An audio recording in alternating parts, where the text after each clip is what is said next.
It's no secret that I adore Exoprimal, and I've made it pretty clear that I think the media has treated the game unfairly.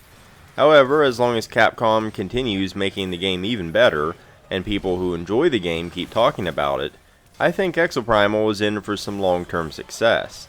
This is already evidenced by the fact that you can still get into a match in under a minute, despite the media landscape making every attempt to kill the game on arrival. Past seasons were already pretty good, and Exoprimal Season 3 is in many ways the biggest yet, with plenty of meaningful additions, including a really cool Monster Hunter collaboration. That said, it does also expose a few points where Exoprimal could stand to improve going forward. 4 new Exosuit variants have arrived, the beta variants of Deadeye, Roadblock, Skywave, and Barrage. Just like the other variants, each one is a nice side grade of the existing suits that adds more variety without fundamentally changing the suit's role. Alongside these new suits are a host of new modules and a new stealth rig. Unlocking the suits requires you to be level 10 in the previous alpha version of that suit, so there is a bit of legwork involved to access them if you haven't played a given suit very much. However, it doesn't take long, and the act of doing so gives you time to familiarize yourself with the basics of the core and alpha suits so that you better understand the changes. Deadeye Beta receives an energy machine gun that has a suppressive effect similar to Krieger's minigun. When aiming down the sights, you can charge up powerful energy blasts instead. The gun itself has unlimited ammo, but can overheat, and managing that heat is the key to doing well with the suit. You can outfit Deadeye Beta with mods that focus on keeping the gun hot or powering up your charged shots. Deadeye Beta can output an incredible amount of damage if you manage your heat well, especially on dinosaur weak spots. The charged shots also excel at taking down flyers and sniping enemy exosuits. Barrage Beta requires a similar kind of careful management, although his new flamethrower does need to be reloaded. Barrage Beta goes all in on the fire damage and lighting things on fire. He has a significantly shorter range than his other suits, but can output a constant stream of damage up close with his new flamethrower. Skywave Beta goes full support. Her primary attack homes in on and heals teammates, but deals no damage. She can charge it up to launch a powerful plasma shot, but damage is definitely not her focus. Instead, she can provide a ton of healing while charging up a new Stellar Veil gauge that allows her to temporarily shield a teammate. A well-timed shield can completely save a teammate in a tough situation and is super useful against both dinosaurs and other exosuits. Roadblock Beta is a more offensive version of Roadblock and is by far the hardest version to use, but it is very effective when played well. Roadblock Beta trades the energy shield for a large steel one. This means Roadblock is far less effective at blocking swarms and choke points. However, his new shield can unleash an energy wave counterattack that deals damage based on the amount of damage the shield has absorbed. Doing so puts the shield on a temporary cooldown.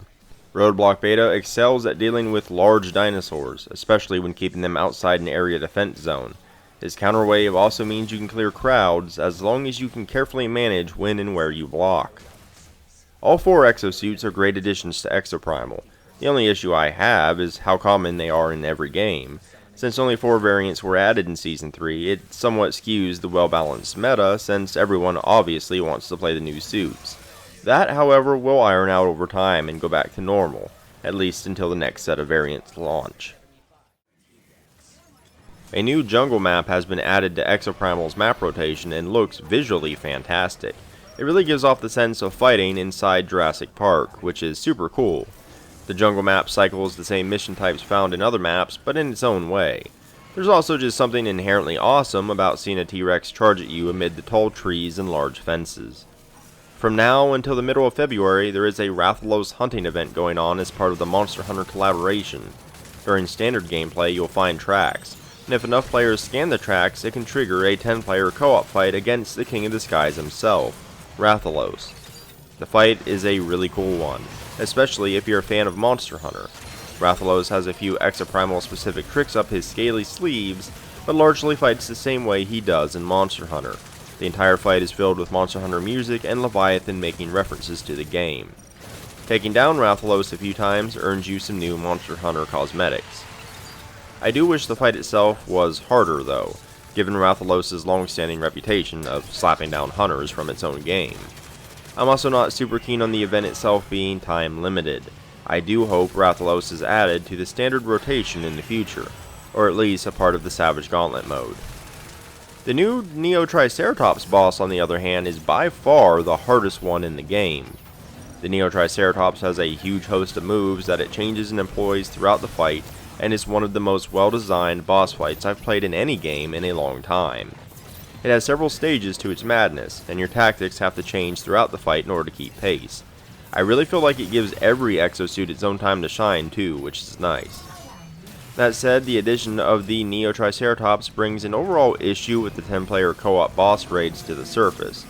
They are all too easy, including Ratholos. A large part of what makes the boss raids fun is the fact that they don't show up all the time. However, when you have 10 experienced players fighting against a boss, and they only lose 1 or 2 respawns out of 30, the excitement fades somewhat. The other bosses outside of the Neo-Triceratops could do with a tune-up in the future. There's a huge host of new cosmetics, including Monster Hunter specific ones, like the super cool Nergigante armor for Barrage, Skywave's nifty take on Kirin, and Roadblock's incredibly ugly Rajong skin.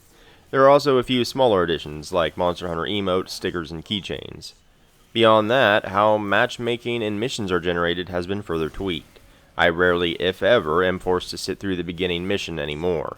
I'm instead matched in a much larger variety of challenging mission types, and that's a pretty big deal, as being forced to play the easier early missions was one of my gripes near Exoprimal's launch.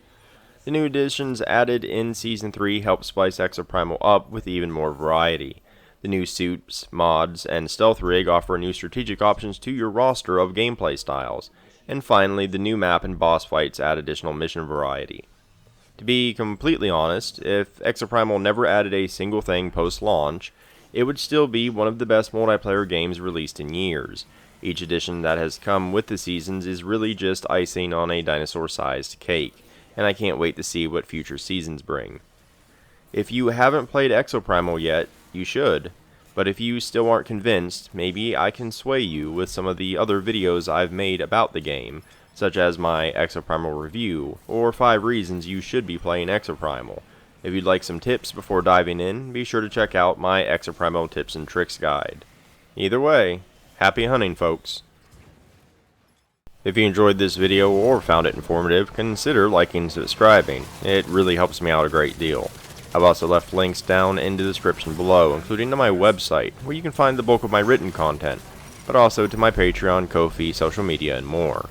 But in any case, thanks for watching, and until next time.